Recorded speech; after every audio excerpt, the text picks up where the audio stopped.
Alright, what is going on, guys?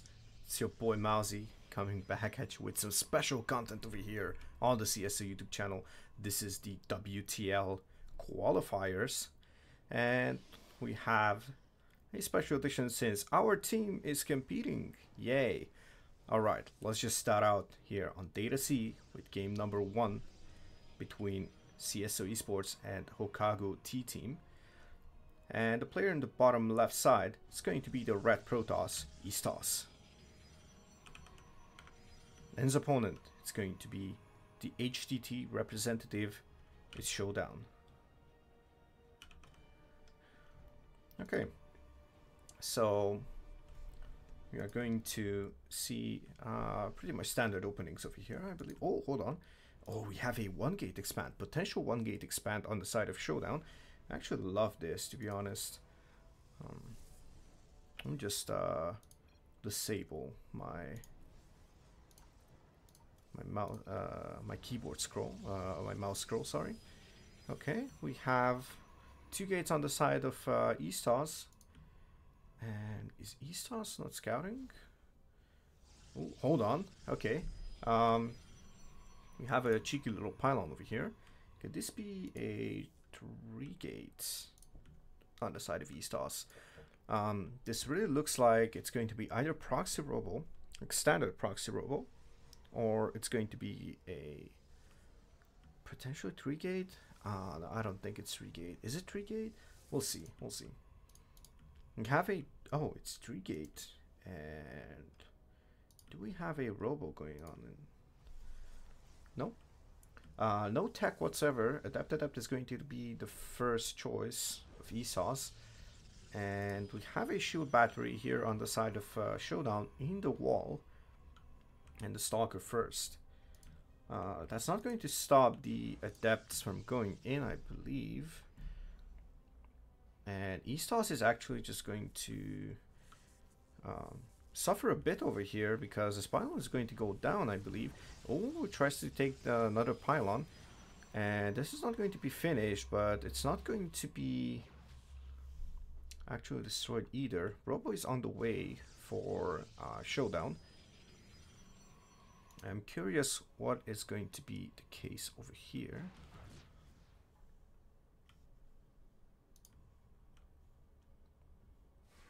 Okay, EastToss's Adepts are shading into the main. Actually, just walking into the main. And now shading back towards the natural. Ooh, one Adept is going to go down for sure. The second Adept is going to be bruised a bit on the shields. This is not going to mean nothing since 2 shield batteries are already up. So EastToss is starting to work on these shield batteries. And the Robo is on the way. Ooh, hold on. Oh, this is big. This is big. I believe... Oh, Showdown has no idea about it, and 1 shield battery goes down, so that means second shield battery is going to mean a lot. EastToss is still on 1 base. There's a half saturation regarding minerals on the side of Showdown, and we have a bit of a Stalker battle, but the first Immortal is out, so that's going to mean a lot of trouble for EastToss unless he's going to wait for his second Immortal. Sorry, his first Immortal as well. Second Immortal on the way for Showdown. Warp gate a bit late. I believe EastToss chrono boosted that, so probes are being pulled. And these Adepts are actually putting in a lot of work. 7 probes, potentially 8. It's going to be 8, potentially 9. Ooh, oh, nice job by EastToss. 9 probes go down. And oh, now he spots. Now Showdown spots this pylon. Is going to take it down. But now that the Immortal is actually busy, and this Immortal could actually go down, there's a lot of damage onto it. Oh, and it goes down. Nice snipe by EastToss. Now the probes are being pulled, and 2 Adepts are shading into the main once again. 2 Stalkers are being occupied with it. This is an action-packed game over here, and now we have potentially a double-sided harassment over here. 15 probes, 16 go down on the side of Showdown. So pretty much EastToss is actually upping workers right now. This is pretty nice job done here by EastToss, considering he's on 1 base. The main is pretty much empty on the side of Showdown. And now 2 Adepts are going to go in once again. question is how much EastToss has in the tank to just try and break Showdown. There's not much gas mining on the side of Showdown, so getting some Immortals is going to be difficult. Oh, there's the Adept. Okay, I thought it's going to shade into the middle one, but this is a huge Artosis pylon powering 2 shield batteries, a Cyber Core, and a Gateway. And this Gateway is not going to be repowered, I believe. At least I think so. A bit of a force field attempt over here, but one Immortal goes down, and there's some Orphism Micro over here, trying to just take the Immortals to safety. Oh, nicely saved by EastToss. EastToss is putting on a clinic of a Micro over here in this PvP first game. And as I said, that Gateway is not repowered. The 2 shield batteries are. Oh my goodness, this is a huge game over here.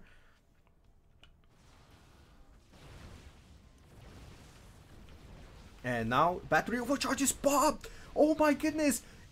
The pylon just got destroyed after the shield battery overcharge got popped and the Immortal goes down. I believe we are going to see GG. And there's the GG on the side of Showdown. CSO Esports take game number 1 on behalf of EastToss. Alright. Back with game number 2. In this best of 2 actually, as I got informed. And this time around we're going to present the players oppositely. Representing Hokago T-Team, it's going to be Showdown. And his opponent, it's going to be the CSO representative in the bottom side, EastToss. Okay, so pretty quick. Let's just put it this way, I guess. So pretty quick game number 1 on the side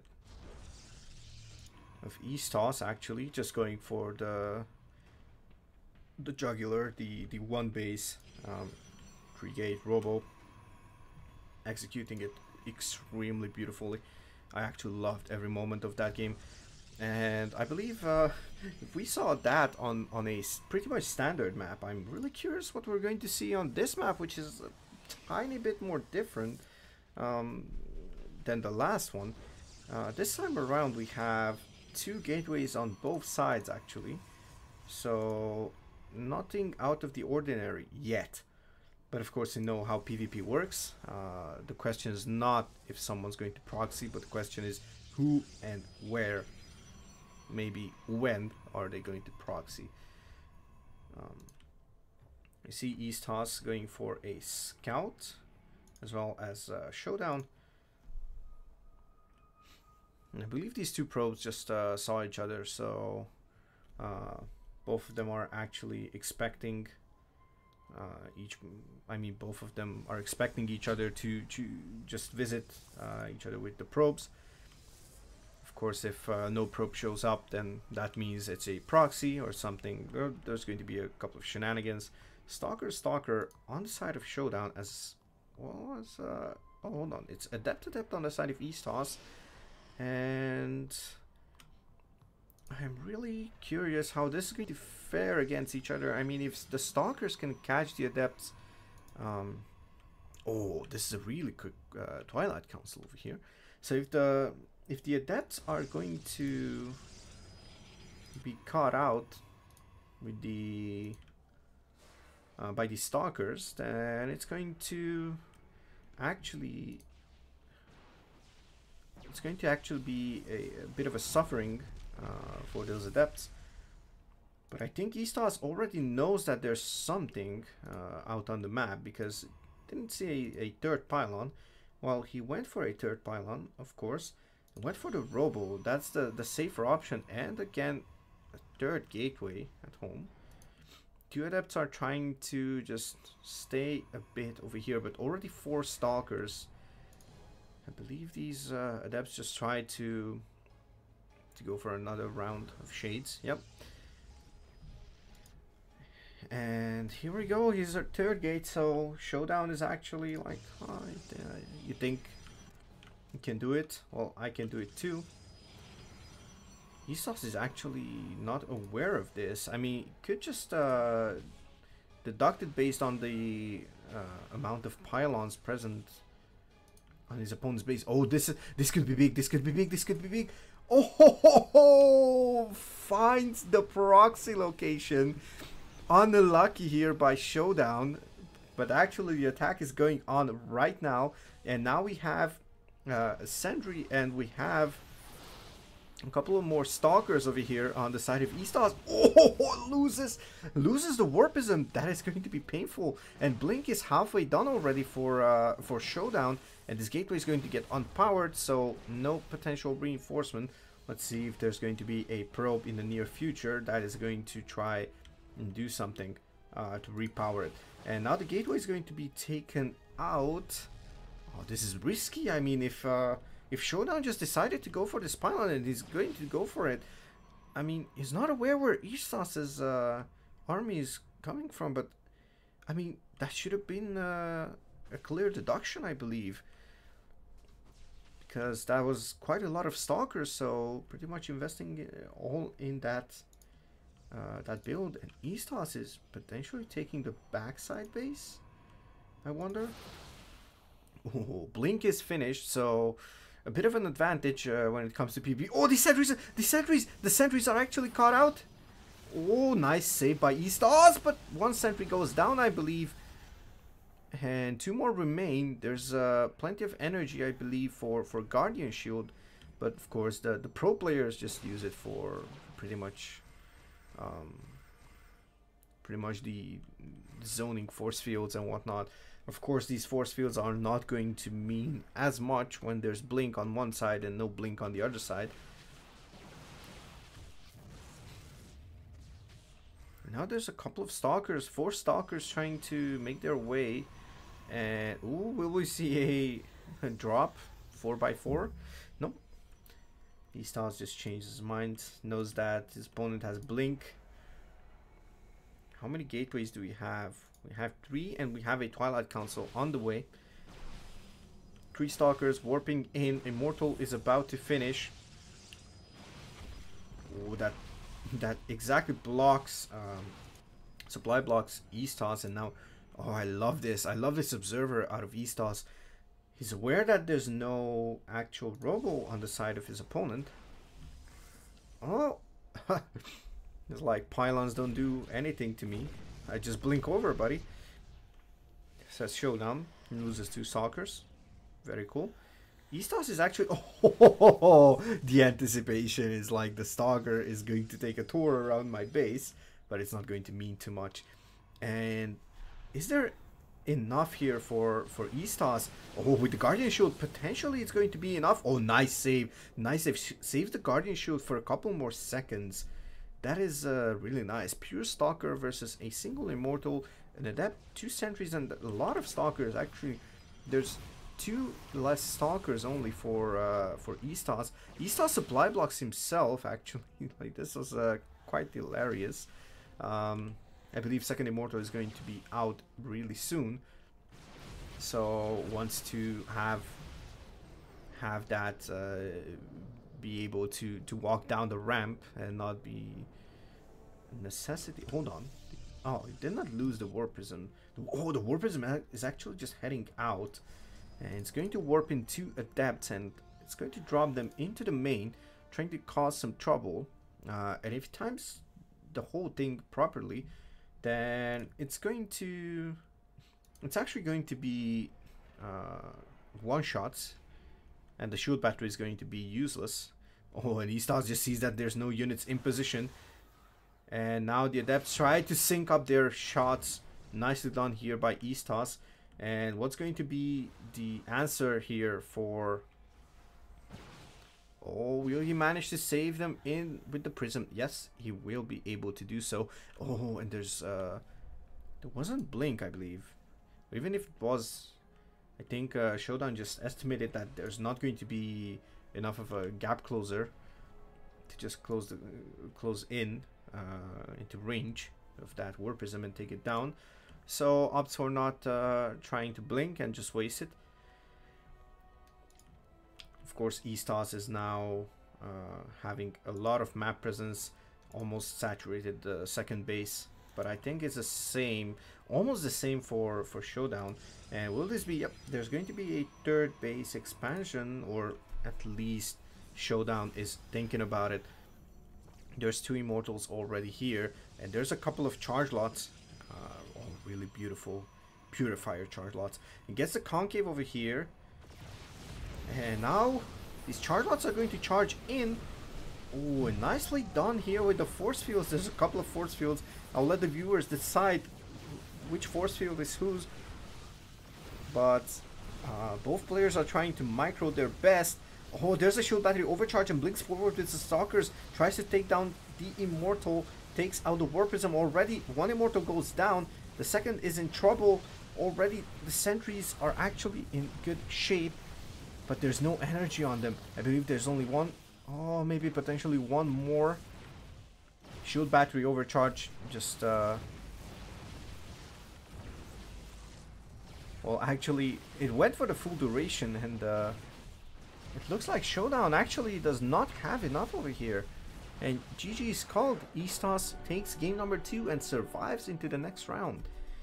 Congratulations for the first game, first match win for CSO Esports, as EastToss survives into the next round, if I'm not mistaken.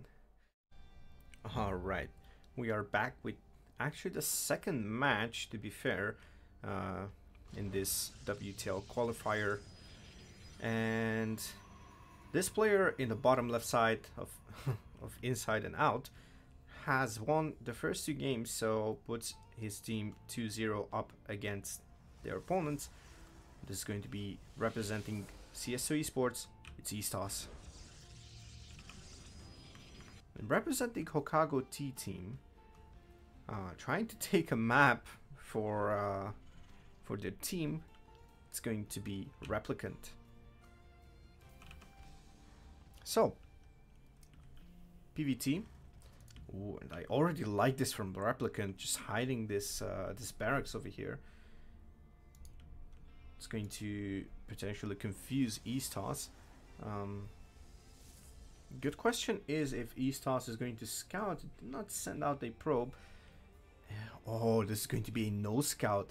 Oh, I would love to see a no scout, honestly, out of EastToss, making that barracks being needed to float back there without any success. No no use whatsoever. Ooh, and I actually like this. I actually like this. This is a bit of a change. Oh, hold on.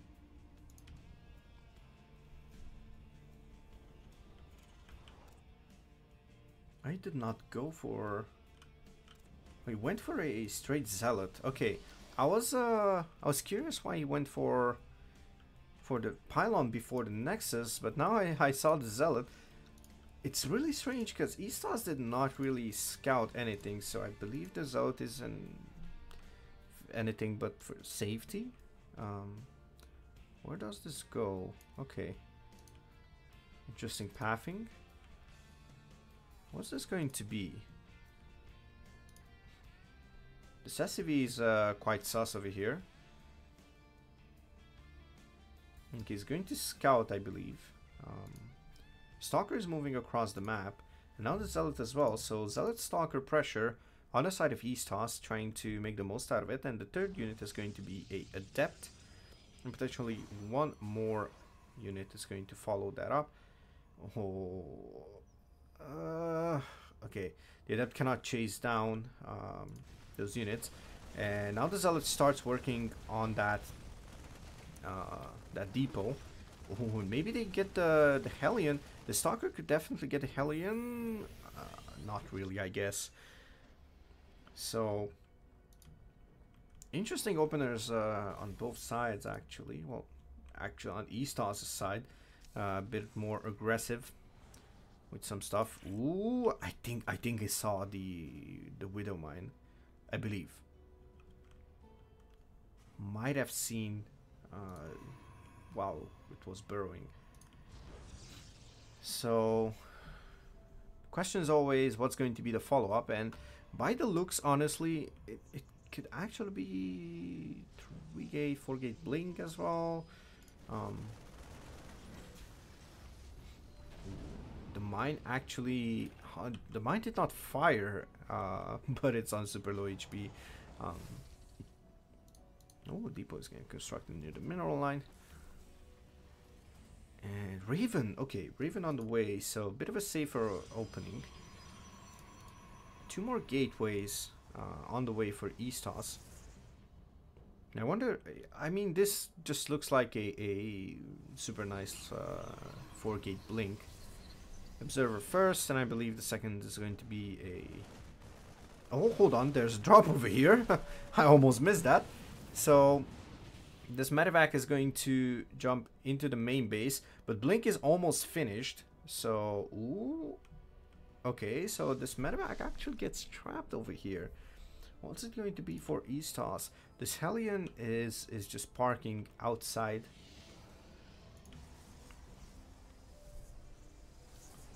Okay, I'll try to keep an eye on this medevac. Okay, the medevac just moves back in. Ooh, okay, EastToss might be able to just snipe this. Oh, nicely done by EastToss. Just snipes a couple of Marines and the medevac. No chance for it to get out of there. And, ooh. So this is a bit of an interesting spot. Oh, but it's actually super easy to see. Oh, and gets in range of the Raven. Ah, and now the Raven's going to just chase after it.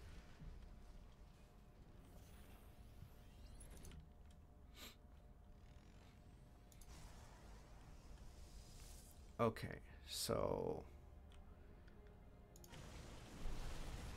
Ooh, nice job on the side of EastToss, just sniping that bunker. Can he snipe the Raven? The Raven would be a really nice catch, honestly. It's kind of a valuable early game unit, but of course, nothing else pretty much. Oh, was that a sentry? No, that's a stalker inside the Warp Prism. I don't think that was intentional. Ooh, doesn't drop the stalker, but can get the Raven. Nice, blinks out. 3 stalkers still survive, 4 actually. And there's number 5 in the what's it called? The Warp Prism. Ooh, a lot of Marauders on the way. There's going to be 4 Marauders over here, which are really good against stalkers, to be fair. Of course, having blink is a bit better, well, a bit better, not by that much. Let's see if the SCVs can help defend this. But this is already really bad looking for Replicant, since the SCVs getting pulled means they are not mining, they're not building, they're not working whatsoever to speak of. So it's going to be a really tough position here for both players actually. EastToss just needs to not lose any stalkers, and Replicants needs to just hold this attack and stabilize somehow. But 15 SCVs go down.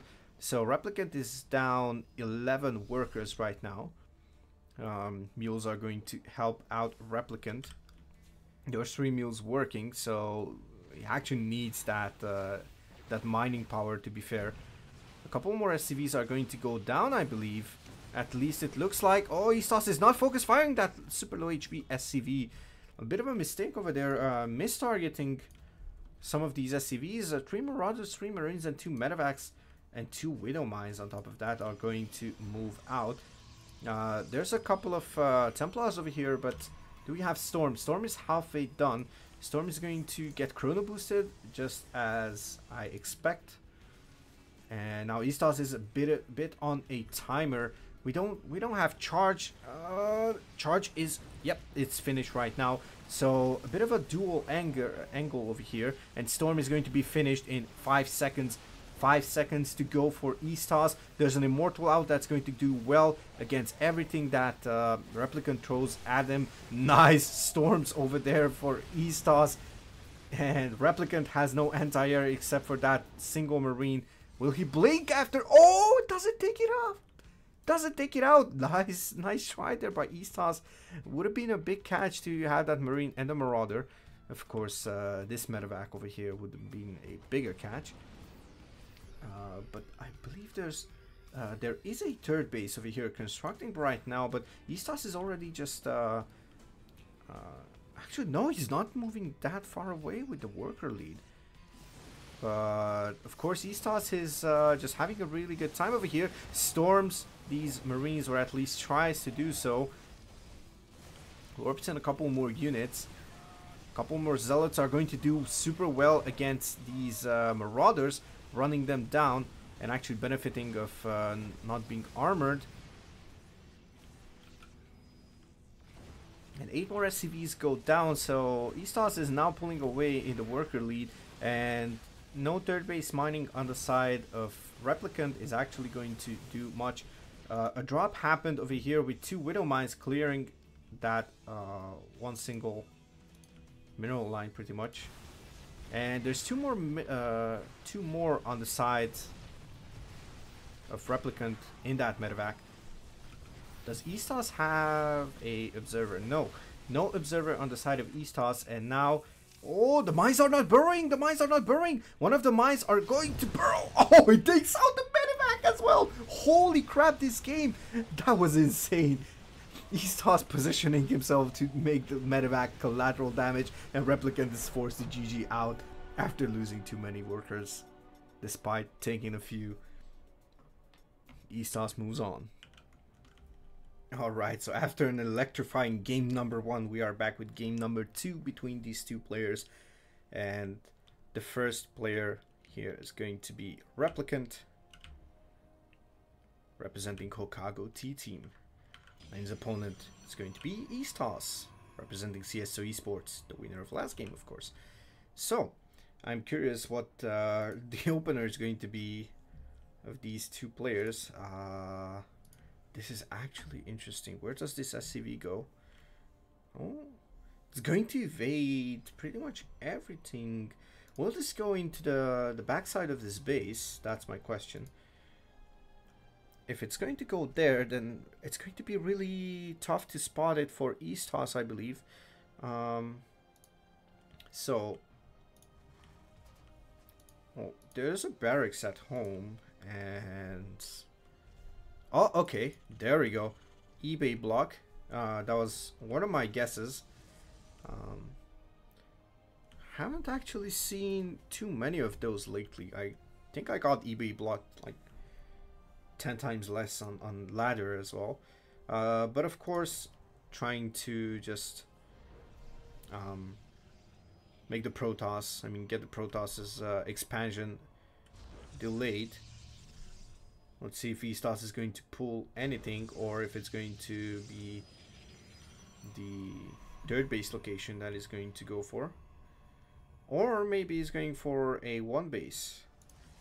So this is going to delay the Nexus by quite a lot. Quite a lot, to be honest. Cybercore is finishing up in a moment. And of course, the Terran being able to just cancel this on 99%, which is actually a lot. So there's still 400 HP left, so that is kind of interesting. So around, I think 900 HP. Honestly, I have no idea how much HP an eBay has. Gets a cancel. Nicely done by Replicant, honestly. That was a sneaky little thing over there, and expects the harassment over here, so builds the command center on the high ground once again. No second gas as of now, but I believe that's going to come in really soon. We have a tech lab on the factory, which is going to be for a tank, I believe, or potentially a Cyclone. Oh, there we go, Cyclone. It's actually better against single units, and of course no blink on the Stalker. No charge on the Zealot. It's going to make life miserable for these two. The Cyclone, of course. So, gets one Marine. That's actually nice, honestly. Could actually target down the SCV, maybe? It's going to be hell until that Cyclone comes out. And now an Adept shows up. Ooh, and now locks onto the Cyclone. And now the Adept is going to go down for sure, but saves the Stalker, which is a bit of a pricey unit compared to the Adept. Second base is going to finish up for EastToss, but this is going to be a lock-on. The Cyclone is just too fast. It's just too fast. There's no way you can get away with a Stalker over here. And now the Cyclone can actually just start harassing over here, which is going to be super uncomfortable for EastToss. Goes for that quick blink, but that blink is not going to finish too fast, to be honest. Oh, maybe he needs to cancel this shield battery over here, but if he cancels, then he's probably dead. Oh, will this be enough? He needs to pop battery overcharge. Another stalker gets warped in, which is going to help a lot, but that shield battery goes down. Oh, it gets the cycle. Nice micro there by EastToss. EastToss is actually microing like a god. Wow. I really enjoy watching this, honestly. Oh, another cyclone that's going to punish EastToss a bit more. Second shield battery is finished, and now 2 more stalkers get warped in, which is going to help. And Blink is close to finishing, and we have a robo as well. So potentially Warpism first, or maybe Observer first, just to spot, and then the Warpism, because Observer just gets out fast. Let's see the speed of these players. Wow, Replicant actually going for 500 actions per minute, an average of almost 400.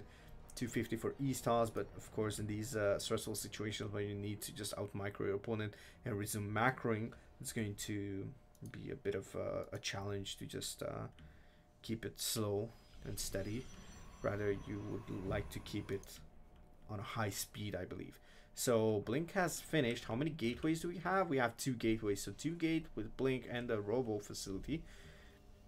It's going to be the name of the game over here. Gets 1 bruised marine, but a tank shot just hits a couple of stalkers, which is not really healthy if that's all you have. EastToss is a bit behind in army supply, 9 to be exact, but of course that's due to that early aggression. Now the cyclone could go down, honestly. Oh, nice blink. But that's not going to help too much. EastToss needs to be careful. That cyclone should not lock on. But oh, hold on, I just forgot about those stalkers in the front.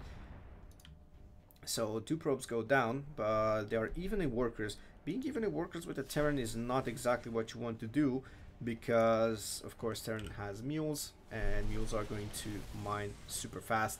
Nicely done by EastToss. Just blinks and picks up instantly. Really nice shenanigans on the side of EastToss, but we have a drop incoming in the main base of EastToss, and once again this is actually just like against Showdown or Shameless, depending how you call him.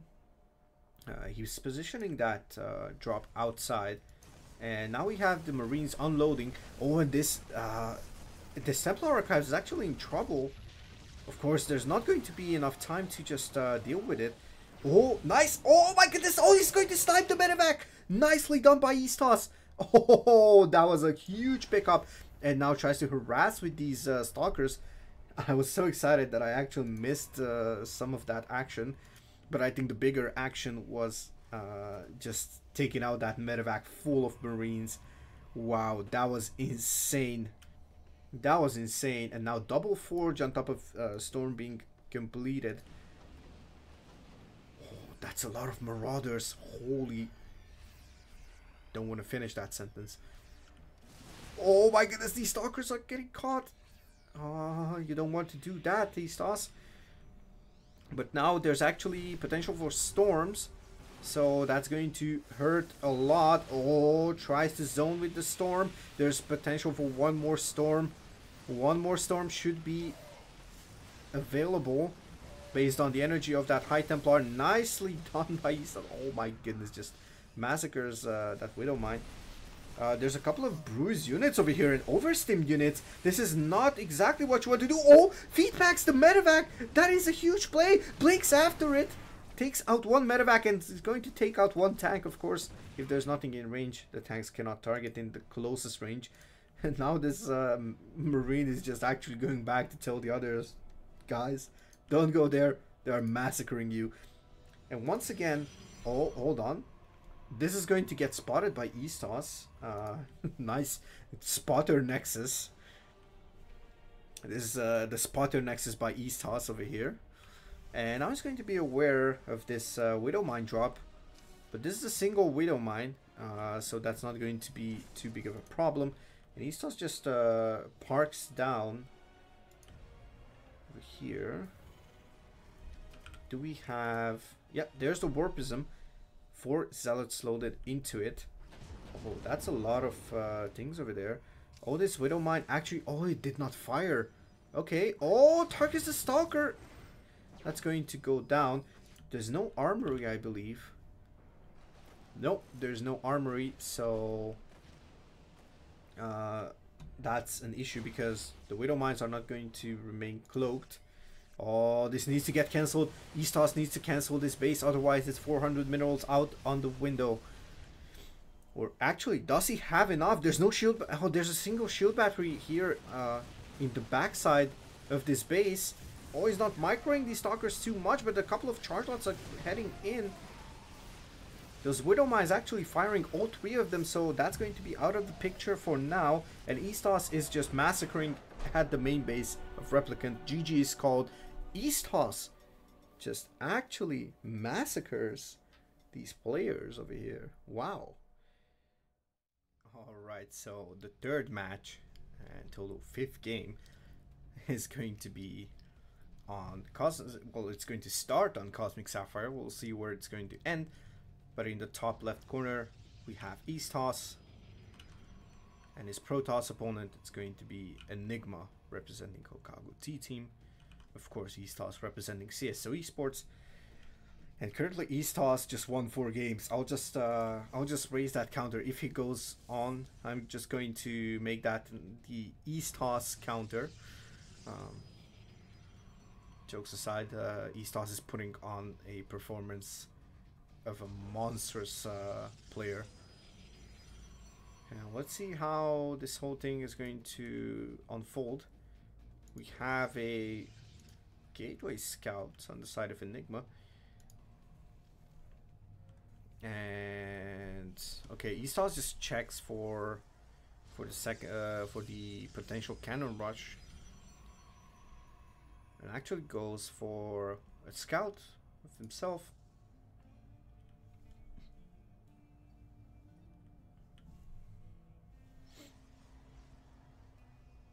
So 2 gateways on both sides. Everything comes down in the standard timing. Maybe like fractions of a second later, one compared to the other, but of course that's not really an issue over here. Enigma just tries to harass EastToss in the mineral line, trying to mess up the mineral mining of the probes. But actually EastToss just pulls the probe and attacks Enigma. Okay, first 2 units. Adept on the side of EastToss and Stalker on the side of Enigma. Okay, and now we see... I mean, Enigma sees actually that there's going to be no proxy whatsoever. And potentially going to stick around to see the first 2 units. It's going to place a pylon over here. Yep, there we go. And it's going to see the first 2 units, which are going to be Adept.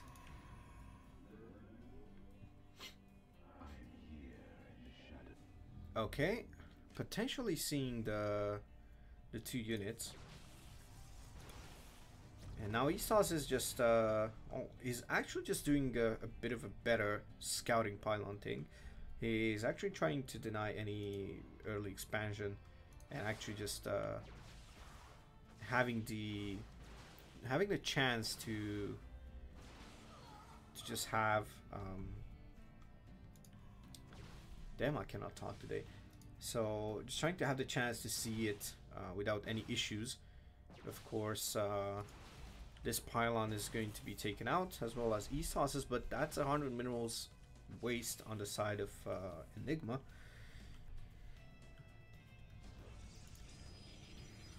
Now both players expand, but Enigma's base is just about to well, just started warping. Sorry, I got a bit confused why EastToss let this Adept finish the shade. It's gonna go down, no issues whatsoever. And there's a sentry. Oh, there's no sentry on Enigma's side, but there's an Oracle, so that's going to be... Oh my goodness, EastToss just checks out the scouting part of his duties. Having that watchtower secured early on, it's going to benefit him a lot. Oracle takes a bit of hull damage as well. Loses the shields, of course. And there's another Oracle on the way. Of course, potential for everything over there, meaning revelations, probe harassment, as well as stasis traps. And first I assumed that Enigma is going to take out that probe, but I guess one probe is not really worth the activation of the pulsar beam. That costs a lot of energy, of course. Better to just have energy for revelation, stasis traps, or just save up 2 oracles and just go in and try to harass. There's a shield battery and 3 stalkers actually, so 3 stalkers should be enough to take out the oracles. Question is, oh, here's the oracles. I just realized how cool this empty space looks. So this probe is going to try and secure this this position. And now we see 2 adepts going into the main base, and now if it can just doesn't manage to line up the pulsar beams of both oracles. Takes down 2 probes though. Despite the shield battery being there, of course, if you can actually just match up the pulsar beams, it's going to mean nothing if there's a shield battery or not, because it's going to be like just like the adepts, like one-shotting stuff instantly without the shield battery actually being involved. There's a lot of stalkers and the shield battery. EastToss is going for a nice healthy army over there with a couple of stalkers and sentries. I'm curious if it's going to warp in any robo stuff. It's going for... oh no, hold on. So Enigma is going for the robo as well after the Stargate, and Blink is about to finish just now. EastToss's Blink is barely halfway done, so if Enigma decides to move out in the next 20 seconds, it might just have some kind of potential advantage, but I don't know. Oh, EastToss is just crew boosting, so everything is going just belay that that last line. Doesn't matter anymore. That chronal Blink is going to finish extremely fast. And now EastToss is actually deciding to move out, but there's no Blink finish yet. And tries to micro with the Warpism, but the Warpism is actually pretty close. Okay. Nice force fields on the side of EastToss, but the Blink over is actually going to cost EastToss. Both oracles go down, so that's not really a too big issue. Warps in a couple of more stalkers. No sentries left. There's a single sentry left, and there's potential for Guardian Shield on the side of Enigma. And of course now Blink is finished on both sides. Dark Shrine on the way for EastToss, and Robo is finished on the side of Enigma. Oh, that's going to cost EastToss a couple of stalkers, and now there's a lot more stalkers, well, 3 to be exact, but there's also 1 immortal and 7 probes up. Not to mention that 1 sentry. But there's no observer on the side of Enigma, so Dark Shrine is so far away from completing. And now the Blink War just starts. Oh, nice force field. Tries to deny some of that concave. And EastToss is actually just in a disadvantage. Oh, nicely spread out by Enigma. Tries to go for a couple of kills over here. Nice to blink the way before getting any damage on those stalkers. And now 2 immortals are here, as well as a couple more stalkers. And now the Warpism is going out. Third base is almost finished on the side of EastToss. Does Enigma know? No. Enigma doesn't know. But Enigma already has that one... that third base already, how do you call that, saturated? Do we have any observers? No observers, but there's cannons finishing up. Well, now this DT is actually going to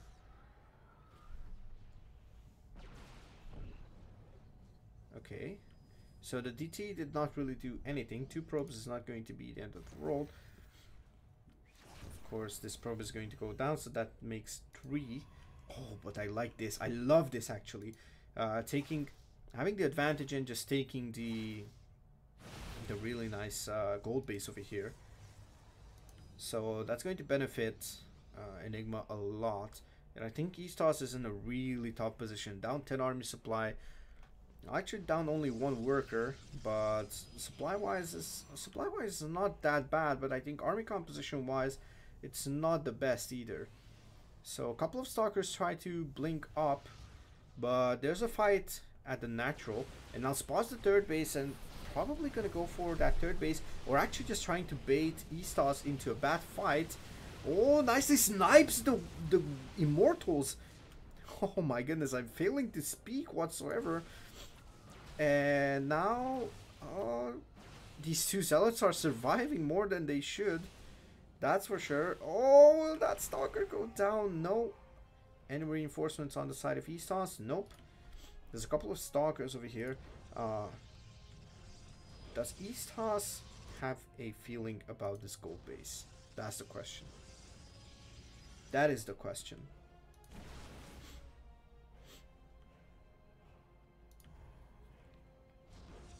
I don't think he has, honestly.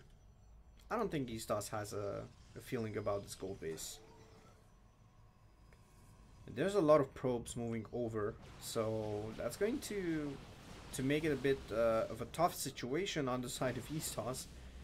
Oh, nice snipe on the observer. Oh, but there's another one, I believe. Oh, no, there's no other observer, so if he could just warp in a couple of DTs. Oh, and EastToss doesn't go forward. There's a lot of zealots over here.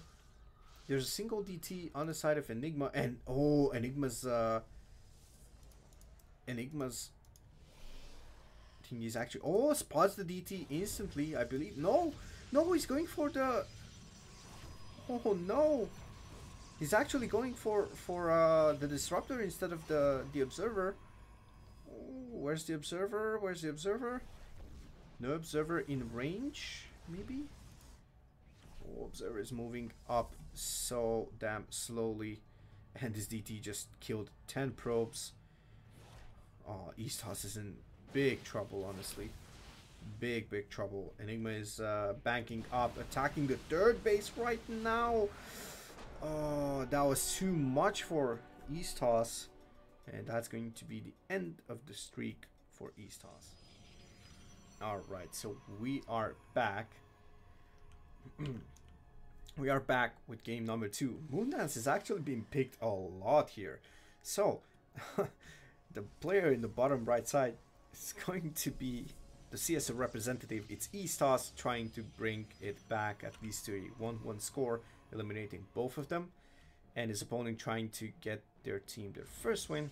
It's going to be Enigma, representing Hokago T-Team in a blue. Alright, so let's see if EastToss can actually just bounce back. Really nice game done there by Enigma. Again, once again opting for that first gate scout. So I apologize if I get something wrong here.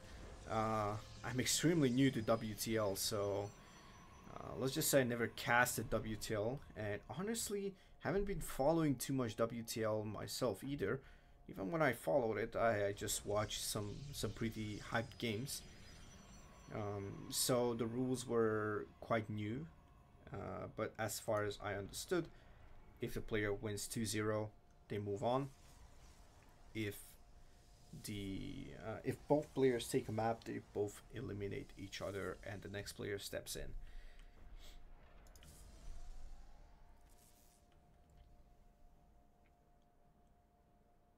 So that's pretty much the important stuff. And now we're going to have Stalker on both sides. So EastToss actually losing those 2 adepts pretty much without any Well, I would say without any success whatsoever. Actually just hurt him, I believe, and he's opting for that a bit more decent opening. So it's great for stalkers, stalkers, stalkers, stalkers. So 4 stalkers, no sentries. On the other side, it's, hold on a minute. Oh no, hold on. Okay, so you have 2 stalkers followed up by 2 sentries. That's going to open up a couple of things over here. Potential Guardian Shield for some early defense, maybe force fields, as well as some early scouting, or just consistent scouting, if that's the case. Both players actually just getting their expansions down right now. Enigma opting for that cheeky robo. EastToss not really planning anything whatsoever. Oh, actually, hold on. It's going for the 3 gate. Now we have a pylon over here. Question is, will we see a robo on that? Nope, the robo at home, but still it's 3 gate robo with an expansion, so not too aggressive, I believe. But the 3rd pylon is out. Is that, yeah, that was the 3rd pylon, and maybe not the 3rd one. Trying to figure out which pylon this was. 2 adepts being warped in slowly but surely, as I would say. 3 sentries, 4 stalkers at home, and there's a probe in the wall, so I believe these adepts are not going to achieve anything over here. Oh, what adept goes in? Nicely done by EastToss. Just getting that single adept in. Of course, one of them is going to go down. They need to cancel this, and now he's going to see the robo as well. Nice scouting here on the side of EastToss. I believe this adept actually achieved more than just those 2 probes. That's for sure. And now there's only 2. There's only 2 probes down. 2 worker disadvantage. Actually, a single one after this. So, well, Enigma is going to be ahead of a couple of workers if they both produce workers consistently. Question is, how much do they want to probe? EastToss is going for the Robo Bay. Oh, nice force fields. Almost trapping those 2 stalkers as a fall. Oh, but EastToss is, oh my goodness, this is a massacre of a force field. Tries to micro with the warpism. Nicely done here by EastToss, but I don't think this is going to be too much. He lost a lot of units, and I believe the game is just over right now. There's no shield battery at the natural. EastToss tries to get out there and tries to do some micro antics over here, but the warpism of Enigma is here, and Enigma is just poised to take game number 2 as well, and moving on, eliminating EastToss. Well, one of these players gets eliminated anyways. EastToss for sure. Question is, can EastToss hold on? If you ask me, I don't think so. If this Nexus goes down, it's going to spell doom for EastToss. And now 2 adepts go in actually and just try to... Oh, shade gets cancelled. Okay. Question is, what can EastToss do here? Ooh, that's a bit of an oversaturation here, buddy, I believe. Not an expert though. 10 probes on the gas. Oh my goodness. That is insane. Okay, so no second base on the side of EastToss. Oh, but hold on. There's 2 adepts dropped with this warpism. Try to take out 6 probes, but that's not going to mean too much. There's a actual 7 probe lead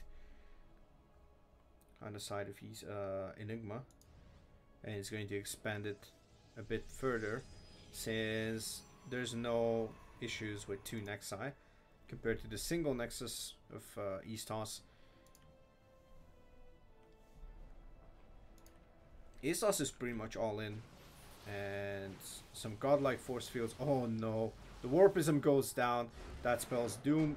GG's called. EastToss gets eliminated. Enigma moves on and secures the first point for Hokaku T-Team, pretty much. Well, actually the first 2 points. Alright, so we are back with match number 4, I believe. The WTL Qualifiers between CSO and HTT. The player in the top left is going to be YoungYakov, representing CSO Esports.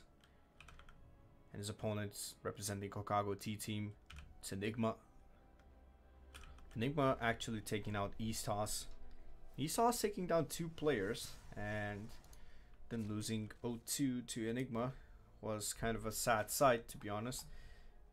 And Enigma opts for the Pylon Scout, I believe. Or nope. Potentially, no, hold on. I think it was only a Gateway Scout. So a bit of more money. Of course, these pro players kind of know each other. So Yakov is not really known for 12 pulls, I believe.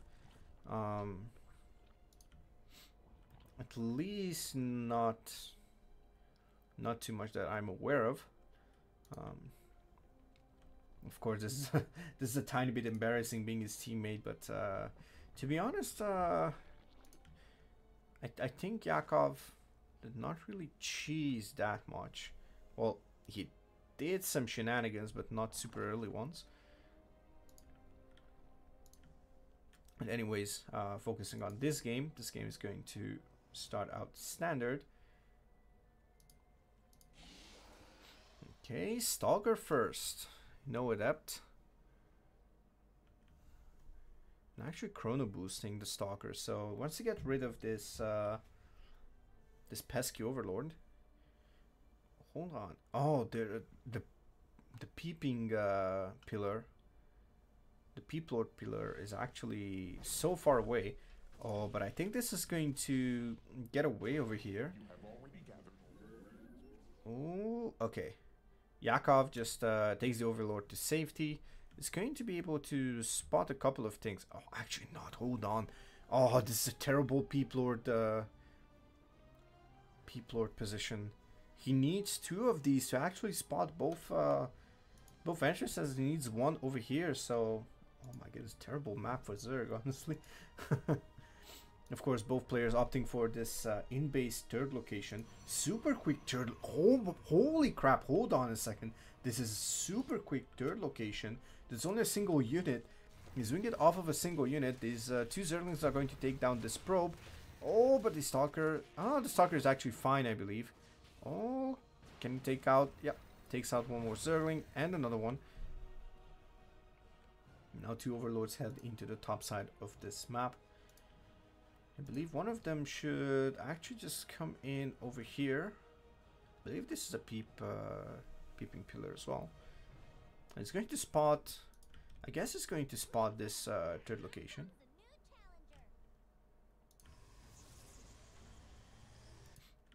Pretty interesting map. Of course, there's a gold base over here. I'm curious if any of these players are going to take it.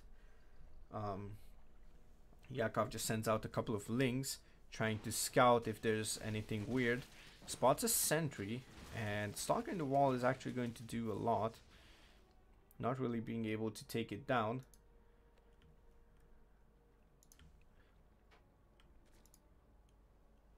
Actually, the creep spread is nice. Of course, there's need for a bit more creep towards this in-base 3rd location.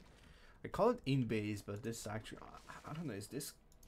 Can this be called like an in-base? Well, this is actually just 40 minerals each patch.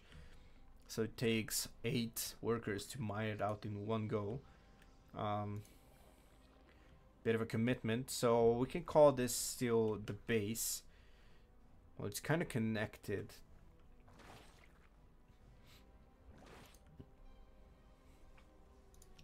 Okay, I'm trying to figure out what's the next step over here. Yakov going for missile attack. And Enigma going for charge and +1. There's no blink. And a couple of charge lots are on the way, as well as 8 gateways. 8 freaking gateways. So up to 11, I guess.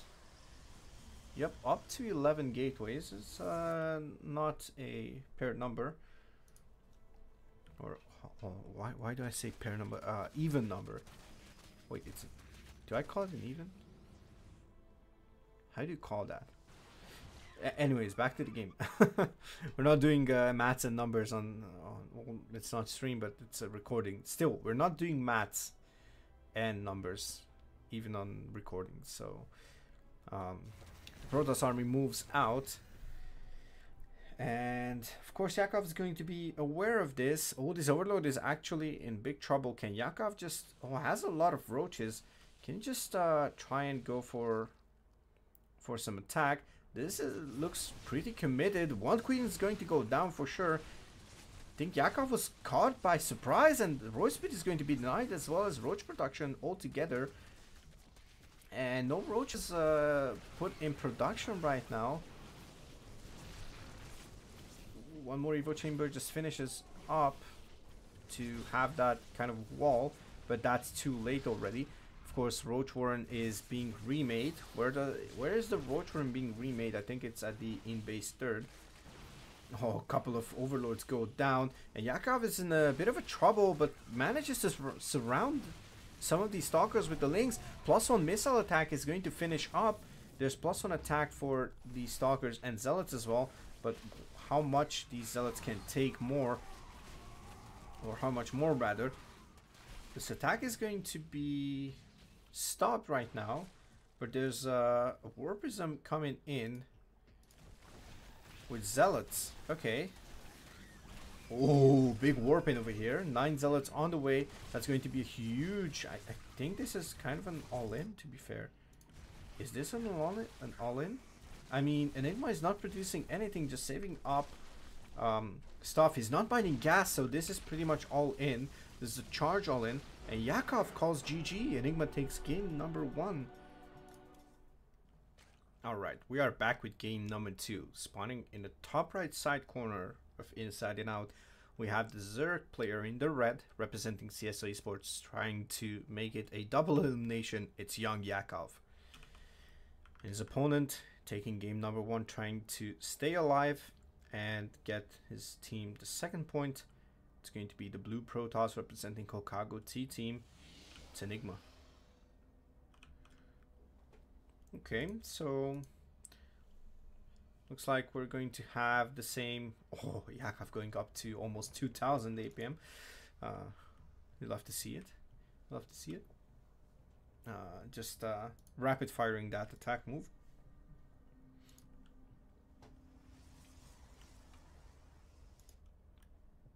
Pretty much a standard opener. Honestly, I wish I could do this on ladder. Just go gate scout. Just have no worries, you know, going for gate scout, seeing the timing of this the spawning pool.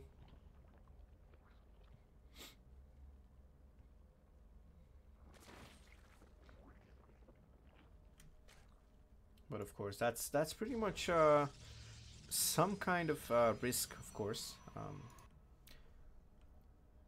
Was trying to think about if the timing with a gateway scout would be okay for a 12 pool, but I think it's too late already. Potential links are just moving out already in down the ramp or out from natural. So yeah, I mean, if you know your opponent and you're 99% sure that they're not going to 12 pool, then it's going to mean pretty much nothing. Then you can just go and gateway scout. Okay, link speed is on the way, and we have Stalker first, but there's no warp gate, and yep, there's a Stargate. This is pretty much the cream of Protoss openers in PvZ, the Stargate. Let's see if it's going to be a cheeky hero build over here. Oh, Yakov just tries to move this. Yep, it's right on top. The Zergling is going to get taken down. Nice snipe there, denying the scouting.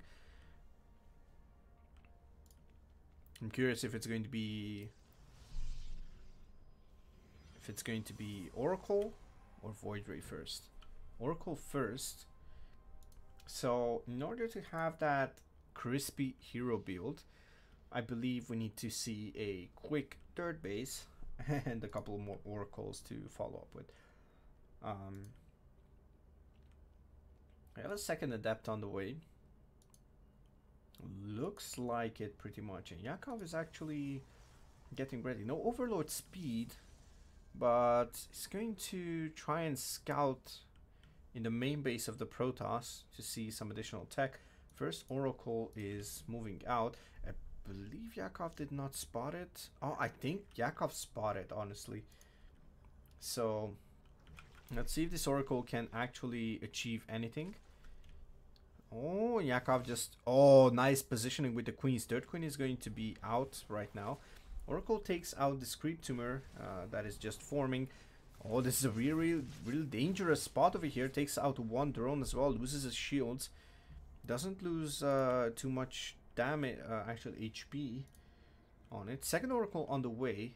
Will we see a third Oracle? That's the question here. Oh, there's a Phoenix over here, but there's a bit of a supply block on the side of Enigma. 3 pylons on the way, making sure that the supply block is going to be lifted for a longer time. Twilight Forge on the way, so this still could be the hero build, to be honest. Third base is finished, almost. Oh, there's no spores in position right now. Yakov a bit late on the spores, and the queens are just not in position once again. Adept is getting destroyed over here. There's a spore in the main base. There's a spore at the third, and now there's a spore in the natural as well. And Swordlord has really nice vision, but 11 drones went down for a bit of a mispositioning, I believe. And let's see if we... Oh, there's charge. So pretty much going to see the same thing, I believe. I'm curious when we are going to see that gateway explosion. A couple of links move over to see that there's a third base and there's probes in production. So that's going to potentially give Yakov some kind of confidence to just try and macro up a bit more. There's +1 melee on the way. So is there a bailing nest? No, there's a Evo chamber and only a single Evo chamber. So +1 melee, and there's a Roach Warren. I'm not sure. Maybe it's a safety Roach Warren, I guess. Could be that. And honestly, that would be the nicest call over here. There's a gateway explosion going up to 12 gates actually. All right. So that's going to be a huge amount of gateways, and Yakov is not aware of this, but honestly, if Yakov has a good feeling about his opponent, then I believe he knows him, to just assume that there's going to be almost or pretty much the same build. Of course, there's no robo this time. Oh, hold on, there's a robo, and oh, never mind. Oh, nice recall. Nice recall on the side of Enigma. I was going to say there's no Warpism, but I was talking too fast before checking for real. And now the massacre can start. Let's see if Enigma actually doesn't pull out of gas this time, I believe. Wouldn't make too much sense, I guess. Yep. There's nothing like it, and the onslaught at Yakov's third actually starts right now, and there's only Lings. Zealots are really good against Lings. 7 drones go down, and honestly this looks like really pretty much like the last game. Enigma is actually just trying to end Yakov right now, right over here and right now. One Roach gets trapped into that stasis trap, and that's going to make it pretty much useless, but the Zealots are just massacring these units over here. Not too many drones went down, only units, and the Zealots are actually just losing their power over here against these Roaches. But nonetheless, it's going to be a really tough hold. There's 2 Archons over here. The only thing is missing from the pretty much bread and butter build is the Immortals. No Immortals whatsoever right now, but of course not even needed. these two Archons are going to make a big difference. But these Roaches actually have speed right now. Last time the speed was denied, and they had +1, but that was too late for sure. And now there's a huge amount of Roaches just trying to defend this third base. Drones getting pulled. Oh, getting pulled into the gas, trying to stack them up, not to lose too many of them. And the main hatchery is gone already. Enigma is doing a really nice job trying to multitask over here. And there's no fourth base on the side of Enigma, so quite committed over here. And Yakov just taps out. Enigma taking out another CSO player. It's pulling the EastToss move, taking out 2 players in a row. Of course, there's no other way. Yeah, we'll see you in the next one.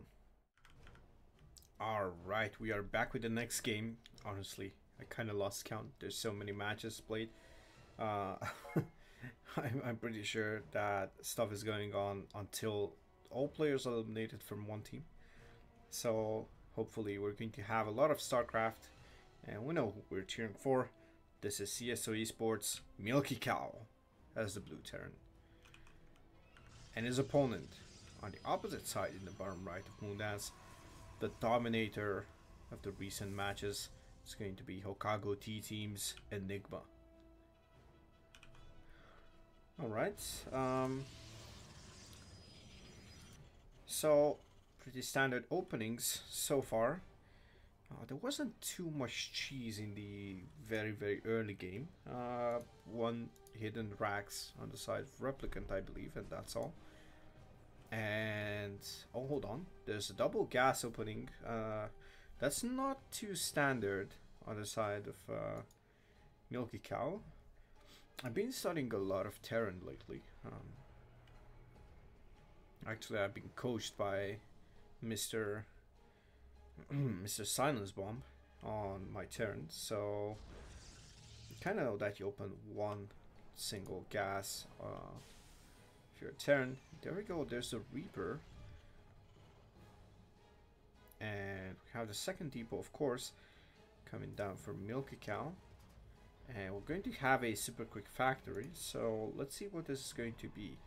Is this going to be a one base 1-1-1, or is this going to be a fast factory into a expansion? I'm curious. The question is when and if it's going to be an expansion on the side of the Terran. Of course, MilkiCow just scouts if there's any shenanigans. This is a weird map, though I haven't seen too many games, especially on the higher levels, that featured this setup over here. This part of the map, the pocket base.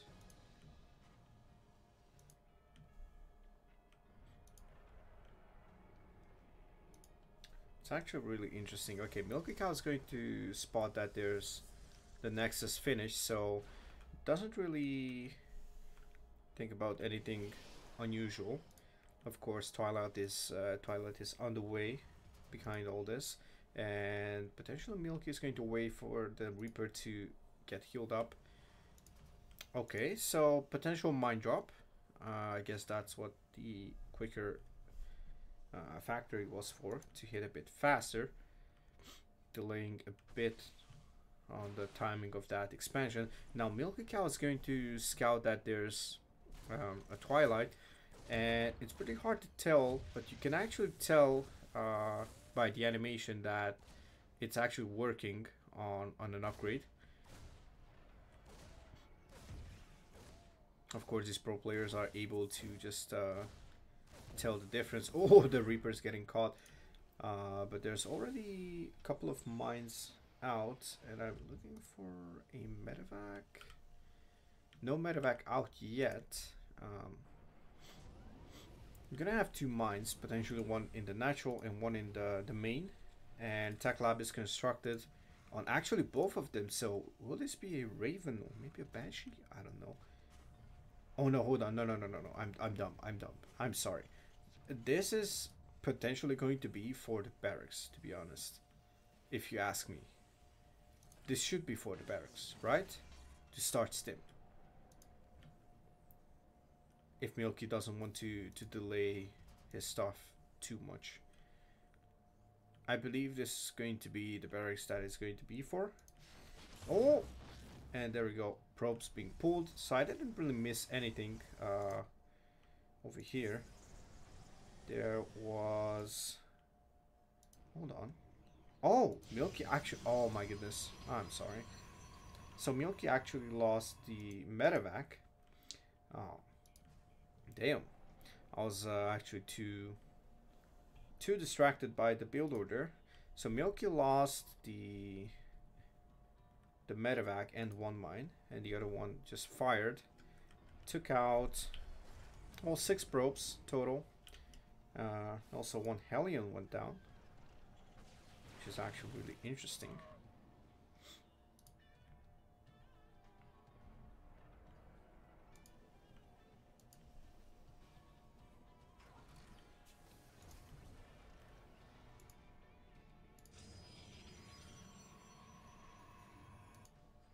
Okay, so we have a couple of stalkers out. This Raven is going to go into the natural, I believe. Oh, and we have a pocket base third on the side of Enigma. It's really interesting to see how these players use this part of the map. Ooh. There's going to be one single probe, 2 probes, maybe one more. Nope. Oh, maybe the sentry. Oh, the turret is for free. Not for free exactly, but for energy. And of course it costs a lot of energy, but to be fair, it has a lot of value. So Stimpack is halfway finished, and combat shield is going to start right now. Charge is finished at this moment. On top of blink, 4 more gates on the way, so it's going to be pretty much a gateway explosion, going up to 7 gateways. And there's a robo, so do we have any potential tech? Nicely harassing by MilkiCow over here, just keeping these 2 stalkers in position, and a bit of a lost mining time. And we're going to go into potentially Storm, I believe. And now that... Oh, hold on. Stimpack is not yet finished as of now. So, kind of a late one. Of course, we had that Raven. And we had... we had a couple of harassment units out there. And now medevac is actually loaded up with 4 Marines and a tank. Okay. Oh, tanks are not siege up. This is actually really bad from MilkiCow, honestly. Oh, can he just pick up the tank? Oh, we cannot really siege up. That's going to give the Q to the stalkers. And now 2 tanks actually siege up, and the 3rd tank is sieging up. But I believe that's going to block a lot of stuff over there.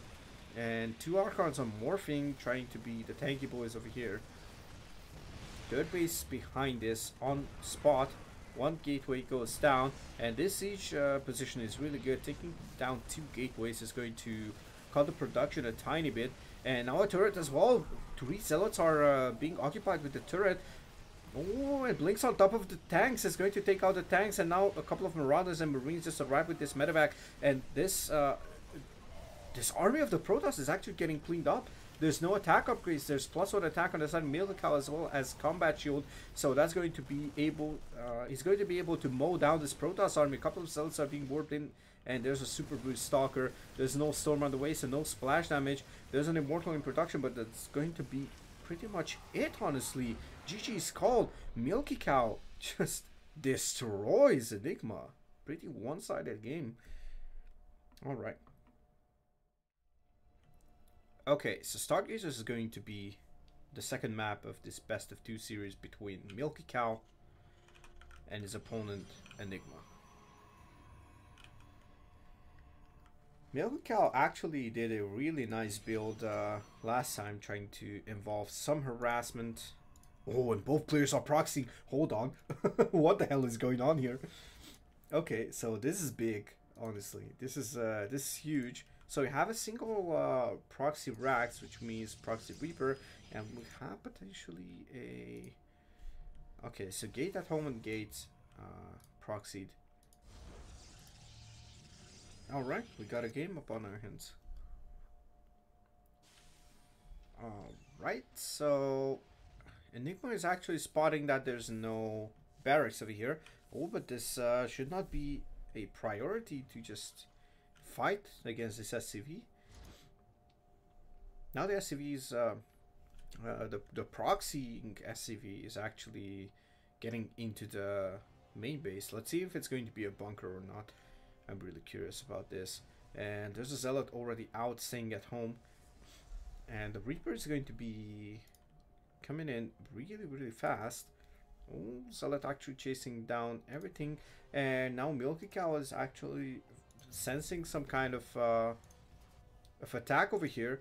And there's a pylon blocking this whole thing. And I believe this is in hold position. And okay, 2 shield batteries over here. Let's see if any of these can finish. Adept on the way in the proxied location. Bunker finishes up, so that's not going to be too much of a waste because he can salvage it, of course. That's a really nice feature of the Terran. We have a starport on the way. Hold on. Oh, there we go. I even skipped the I even missed the factory. And now we're going to have a bit of a delay on those Marines, of course. But there's a tech lab already finished on the factory. There's no factory units on the way right now. But of course, no shield battery managed to finish up. So that's a bit of a relief on the side of MilkiCow. And then everybody's just putting on some pressure over here. One more adept marches across the map, and there's no second base on the side of MilkiCow. This is extremely dangerous, honestly. Zealot goes down. Oh, and the adept just goes over. And actually 2 adepts. And these 2 adepts are going to be a bit of a problem for these Reapers. If MilkiCow can actually micro it out, that's the question. The Cyclone is out right now and the medevac is on the way. Barracks is going to land over here after that pylon is destroyed, I believe. We'll see a salvage on this bunker. That's the question. No more production on this proxy gateway. Natural is about to finish, and Stargate is on the way after that supply block is gone. Alright, so Cyclone and Reaper on the way. And this is going to be a bit of a problem if there's only a single Phoenix, but there's never a single Phoenix. That's just, that would be just absurd, honestly. Second base is going to be taken. I call this an in-base third, but I guess I can call it like a pocket base, a semi-pocket base, because this is quite exposed against like Blink, especially against Protoss. And now 2 Cyclones on the way. Did another Cyclone go down? No, Reaper went down. The probe goes down. Ooh, instantly picks it up. That looked really nice, honestly. And now the medevac is boosting into the main base. There's no counterattack going on right now. And now we have the 2... Oh, nice pickups on these Cyclones. And MilkiCow is going to lose them. There's already 3 Phoenixes out. Enigma doing a really good job in this game. Having that early pressure, delaying the second base of MilkiCow. Let's see how this is going to go on right now. Because MilkiCow is actually in a bit of a trouble right now. I know it's only Phoenixes, but there's a couple of Phoenixes that have energy for lifts. Oh, I believe, yep, Phoenix is out of energy. No more lifts available. 4 Phoenixes on the way, so this is going to mean that this tank can be sniped pretty much easily. Let's see if Enigma has the killer instinct. 5th Phoenix on the way, so 2 lifts right now. Okay, I actually like that. I actually like that. MilkiCow is actually doing a really good job saturating that second base. But there's already Forge on the way. Do we have Twilight? We have Twilight as well. No Robo, of course, because of that Stargate opener. That's going to make for the Robo. And Charge is on the way, as well as +1 shields. Okay, I mean armor, sorry. So that's going to mitigate a lot of the DPS of the Marines. There's Stimpack almost finished, actually. So a bit of an earlier Stimpack. No, I don't think it's earlier than last game, is it? And +1 on the way, but this medevac is going to get sniped, so that's even less healing power. But we have 2 medevacs on the way. And we have a Raven as well. Question is... Oh, there's the Raven, and drops the turret in the corner. And that's going to take out 3 potentially. No, there's not going to be 4 probes. And now the Phoenix are going to... The Phoenix is going to deal with that. And this gateway is getting taken out, so no potential reinforcements from that side. So it's going to force Enigma to get that Robo if he wants a War Prism to be able to reinforce faster. Oh, another medevac maybe going down. Couple of lifts over here, taking out some of those Marines. Nicely done here by Enigma. Oh, doesn't even lose a Phoenix, honestly. That is really nice. Just banking up those Phoenixes. There's 7 Phoenixes already. That's huge DPS when they lift something. 10 seconds until +1 infantry weapons is finished. And we already have a 3rd base for Enigma. No 3rd base on site, at least not as of now, for MilkiCow. But there's a couple of Marines out. So he's banking up some of those Marines. He has 18 Marines and 2 Marauders. Those 2 tanks, I don't know. Those 2 tanks are pretty exposed if the Marines just don't stay near them. Now MilkiCow is actually forced to stay at home because these Phoenixes can actually just chip away some of those reinforcements as well if he decides to move out. So every move that he does is going to be dangerous. That's for sure. And we have 4 mines out. Where are the 4 mines out? Here we are. Yeah, we have 4 medevacs as well. 5 actually. Okay. Another lift. And another lift. Oh, and another lift as it spawns. And another one. And I believe it's going to be another one once again. But MilkiCow has a huge army. Holy crap, you know, 28 Marines. And 2 tanks heading out. As well as 6 mines. Those 6 mines, if they are utilized well... Oh, hold on. I just realized there's a couple of SCVs over here to tank. I'm not sure if this is intentional or not. But is this like an all-in? That's the question. And this seems to be working out for MilkiCow. Takes down the Archon as well. And now a couple of Marines just stem forward. Take out the shield battery. Take out the Phoenixes. Oh my goodness. This game just turned up on its head. And MilkiCow with a huge 1 punch takes game number 2 as well. Being behind with that early pressure just takes game number 2 without any issues whatsoever. GG's to MilkiCow. Alright, we are back with what could be the last game of this whole series between the CSO Esports and Hokago T team. Of course, if the revived player, which is going to be on the side of Hokago T team, is eliminated in this first game, aka loses this first game, then the series will not continue as default. Okay, starting in the top right corner, it's going to be the CSO representative MilkiCow against the Hokago T team representative Replicant, who has been revived. So the rules state that if the series ends 1-1, it means both players get eliminated. So one player... Actually, the loser player of game 1 is surely eliminated, but can actually take the other player down with them. In this case, the loser just loses the series. Well, actually, sorry. If a Replicant loses, then loses the series. If Milky loses, he still has 1 more chance to win the series in game number 2, because that's going to be a double elimination, which means the last player of HTT will be eliminated and we still have 1 more player left. Alright, but speaking of this whole thing, let's just concentrate on this game right now. We have some, well, I would say standard stuff going on here. We have Hellions and Reapers massing up over here. MilkiCow actually opting for that earlier reactor to get out 2 Reapers at once. It's pretty much the same timing, I believe. And we have a low ground second CC on the side of the HTT player Replicant, as well as we have a high ground CC on the side of the CSO representative. And now the Reapers just gather at the ramp, and MilkiCow is actually going to produce even more Reapers and Hellions.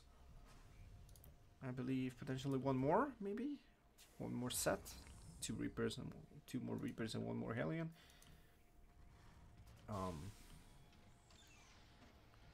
The same cannot really be said about the whole thing. Okay, ignore this chat wall over here.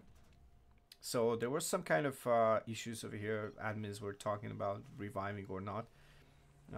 The verdict was players can be revived if there's only 3 players. If there's 4, then the last player needs to play. So there's going to be a pretty long chat wall, but let's concentrate on this one. One Hellion goes down pretty much. A couple of Reapers are being actually cleaned up over here. Holy moly, that's a lot of stuff going down. Maybe the Cyclone. Oh, nice grenades. Balancing stuff over here. Okay, so that's going to be the end of the aggression from MilkiCow, and quite a lot of units invested into that. But of course, that's not going to put Milky too far behind, since he managed to clean up a couple of units, almost managing to clean up the Cyclone, which would have been a really nice addition to that. Cabinet of Trophies, aka Heads Take It Down, or vehicle parts, I believe. Anyways, we have the tank sieging up at the ramp. We have a Raven out and a couple of Marines. This Marine is going to scout if we find something, and there we go. Oh my goodness, instant lock on. That's really nice. So Replicant's Raven is going to get into the main. And it's going to take out a couple of SCVs over here. 2 SCVs, maybe more. Nope. It's going to massacre that gas geyser until it expires, of course. Certs are not infinite time. Not there for infinite times. Okay, and let's see if Milky can achieve at least the same amount of pressure over here. Oh, but there's a tank over here, so that's going to shoot instantly as he drops that one thing. Oh, that's 2. Oh, doesn't manage to get 3, but the third one is bruised. Okay. And both players are actually just going for the dirt bases, and we have, once again, we have Replicant's base on spot, so it's a bit of a risk, because if it gets cancelled, it's I mean, the SCV gets sniped, it's actually really hard to just get it back on, or just get it finished after that. It's gonna get delayed and whatnot. Pretty much. So pretty much the same. Well, actually, it's the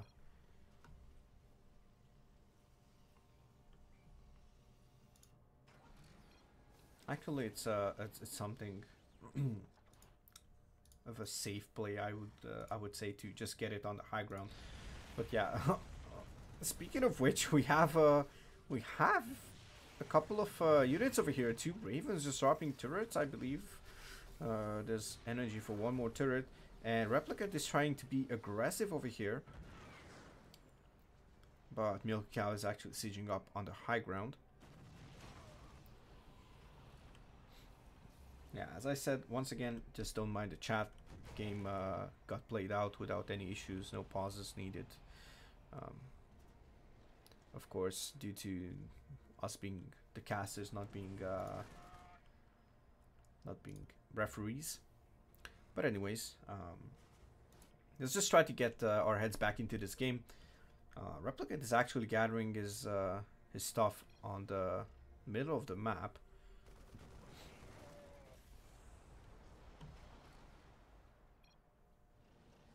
Okay. what do we have in terms of army composition over here? There's a lot of Vikings. Of course, this tank Viking style is pretty popular in TVT.